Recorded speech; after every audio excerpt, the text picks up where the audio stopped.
Hey, and welcome to CBR. If you're a huge DC fan, you probably know that the DC Extended Universe has been completely scrapped to make way for the DC Universe. This new cinematic universe will reboot everything set by the DCEU. Sorry about that, Snyder. Since the DCU is a reboot, this means none of the heroes we already know will return. You probably already knew that since David Corenswet has taken over as Superman. Now, this is going to happen to all DCEU heroes, except for Peacemaker. That's right, John Cena will return as Christopher Smith for a second season of Peacemaker on August 21st, 2025.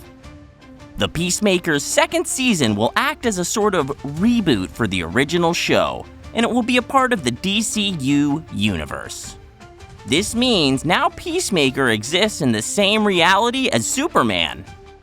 The second season of the show will follow Chris as he deals with Rick Flag Sr.'s vengeance while also discovering an alternate world where life is everything he wishes it could be. So, how does Peacemaker fit into the new DCU timeline?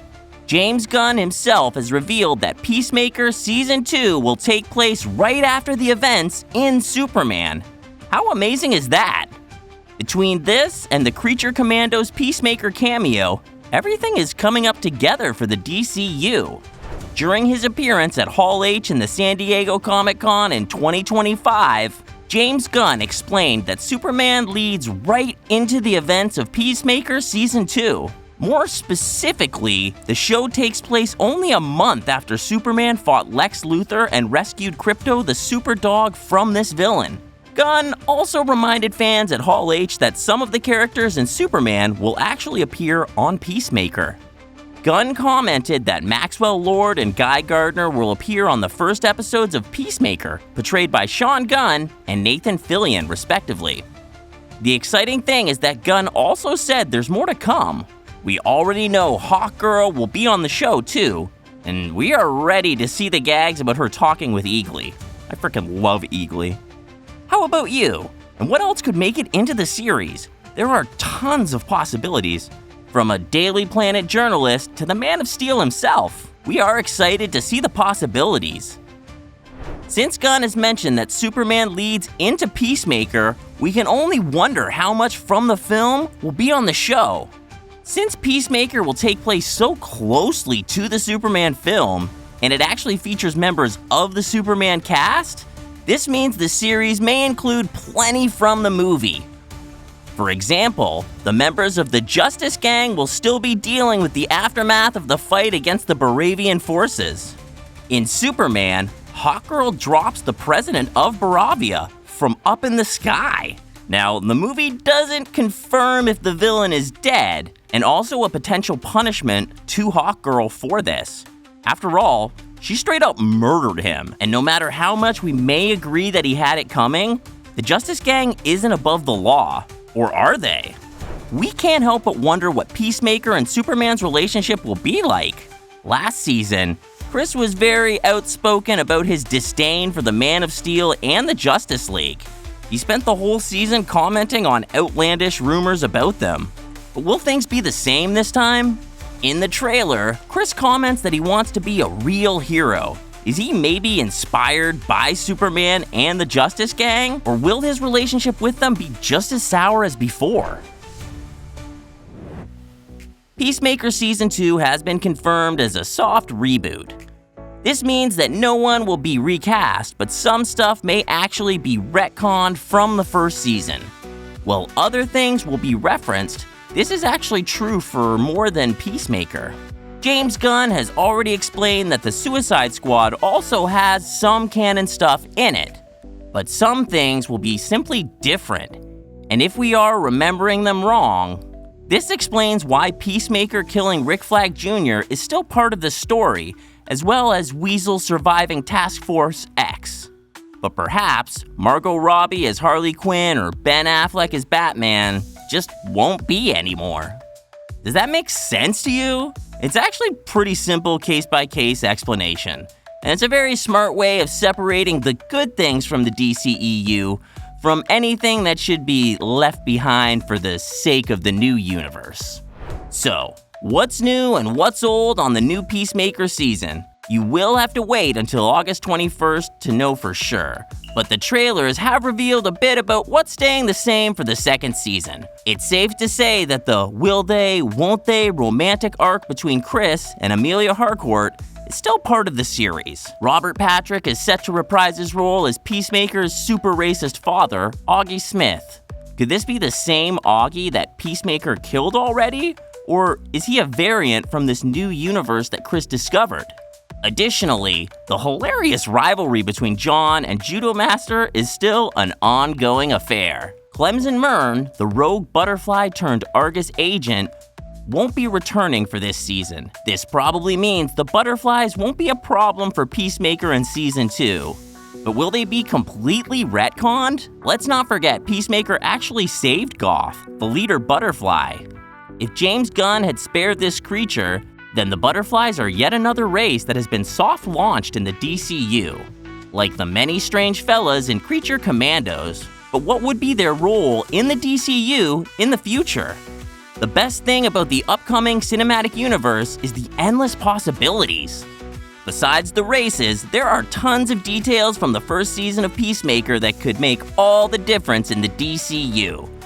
But we won't know for sure until the second season hits the HBO platform. What would you like to bring back for this soft reboot? We would definitely love to see Peacemaker's love for glam metal back, as well as the many incredible Peacemaker helmets.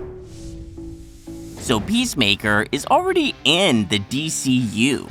John Cena had a hilarious cameo in the movie. He appears as a guest on a right-wing podcast in which he questions Superman's intentions on Earth while mocking real-life ignorant opinions on these kinds of shows. Even though he has had 2 short appearances in the DCU so far, Peacemaker will fully delve into Chris's own story and basically answer the very important question: how does this nonsensical vigilante turned hero, or something of the sort, fit into the DCU?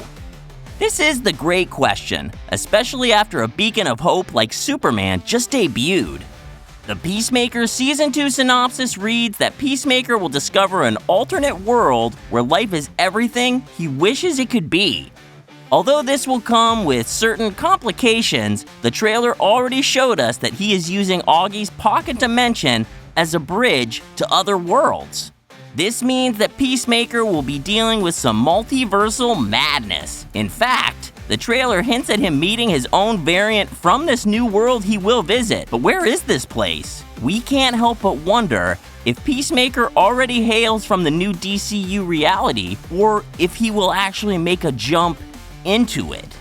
This would be a lot to take in for Phase 1 in the DCU, but it wouldn't be that strange either, especially coming from James Gunn, who really believes in high-stakes consequences for his films and series.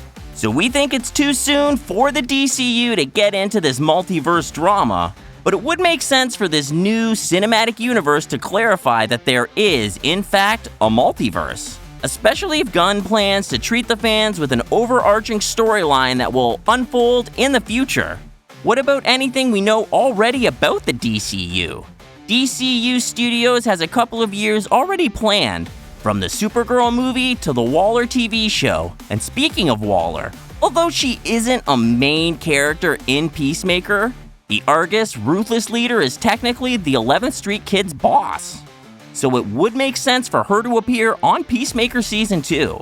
If this is the case, the series could also set the ground for Waller's solo show.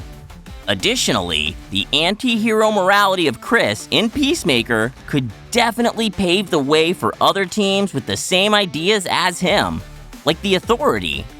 Since this team has a film on the way, Peacemaker could be the hero to inspire them, or at least show the audience that the story of a morally corrupted man trying to do the right thing is just as good as a morally righteous hero. Since it's the first DCU project after Superman, the second season of Peacemaker will likely explain the general audience's reaction to the Man of Steel. Superman 2025 is set in a world where superheroes are a thing already. But Superman seems to be beyond his peers, especially in power. How does the rest of the government feel about it? Are most leaders with Lex or against him? Since the 11th Street kids work for the US Black Ops, they probably get a lot of information firsthand, and we would love to get it too. Basically, Peacemaker could delve into the human response to metahumans that we haven't seen yet. Peacemaker and Superman coexisting in the same universe makes way for an interesting discussion about superheroes and morality. Have you noticed the striking contrast between these two? In a way, they are like sides of the same coin. This isn't just because they're superheroes who wear red, blue, and yellow symbols. It's everything. Superman and Peacemaker represent two very renowned archetypes when it comes to superheroes. The Man of Steel is the poster child for classic superheroes. He's the embodiment of hope and compassion. He will save even a squirrel, literally, and both kids and adults can't help but look up to him. Peacemaker couldn't be more different. He's an anti-hero, and a very loud one at that. He's pretty clueless about morals, he's often weird, and he's incredibly hedonistic. Not to mention, really violent. Funnily enough, they both have the same goal. They want to protect humanity no matter what. Of course, Chris and Clark have very different motivations to be heroes. Clark was raised by a compassionate couple. The Kents raised him to believe that everyone is beautiful, so he actually believes every life is worth saving and deserves compassion. He uses his abilities to help others because everyone deserves to be saved. Chris's needs for peace and justice come from the opposite of love. It comes from Augie's hateful view of the world. He was raised in an abusive household, and he killed his brother because of Augie's terrible parental skills. He saves others because he needs to prove to himself that he's worthy and that he isn't the monster his father thinks he is. There's a certain desperation to this need, which explains why he will take the shot if possible. Peace must be achieved, no matter the cost. I always thought of his name being funny that way, where he's like, I will make peace! On the other hand, Peacemaker is pretty much one of the government's most chaotic little secrets. The vigilante works for one of the most manipulative figures in the Black Ops operations, Amanda Waller. He's the person they call when they need to kill someone without many questions being asked. He works in the shadows while Kal-El takes the spotlight. Peacemaker is pretty much the anti-Superman. He doesn't even have powers. And maybe this is why they're both championing the DCU. Although they're completely different in every way, Superman and Peacemaker both represent a very human experience. The will to save others. However, while Superman sets a hopeful foundation, Peacemaker reminds us that maybe it isn't that simple. But that redemption is possible.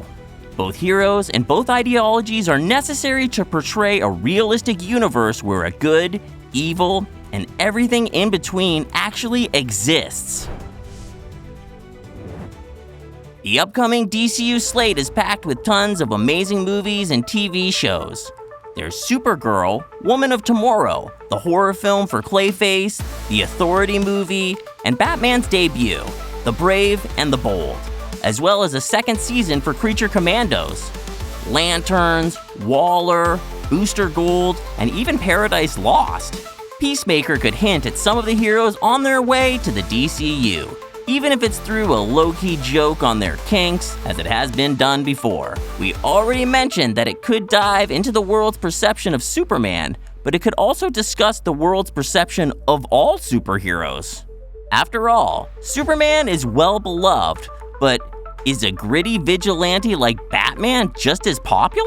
This discussion could also set the ground for the Authority, a team of anti-heroes with their own idea of justice who could rapidly corrupt the public's perception of metahumans.